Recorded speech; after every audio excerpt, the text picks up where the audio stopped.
আচ্ছা, আপনি কত বছর বাঁচবেন? 60 বছর? কি কম হয়ে গেল?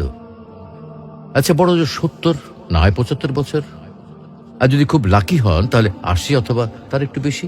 টিক টিক করে কিন্তু সেকেন্ড সময় চলে যাচ্ছে, আর টুক করে হাতে জমে থাকা সব সেকেন্ড শেষ হয়ে যাবে একদিন।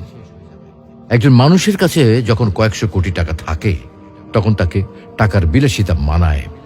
যার কাছে কয়েকশো টাকা আছে তাকে কিন্তু টাকার বিলাসিতা মানায় না।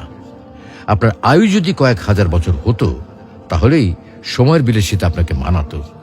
এত অল্প আয়ুতে মন খারাপ, কষ্ট, পচা ব্যাপার স্যাপারগুলোতে সময় নষ্ট সুযোগ কই?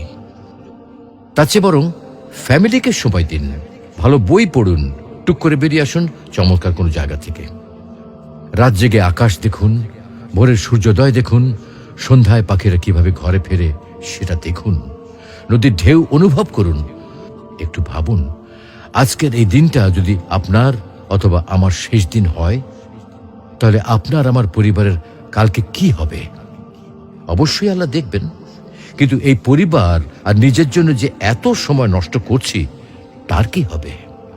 তো আসুন আমরা নিজ ধর্ম পালনের মাধ্যমে সৃষ্টিকর্তাকে রাজি ও খুশি করি।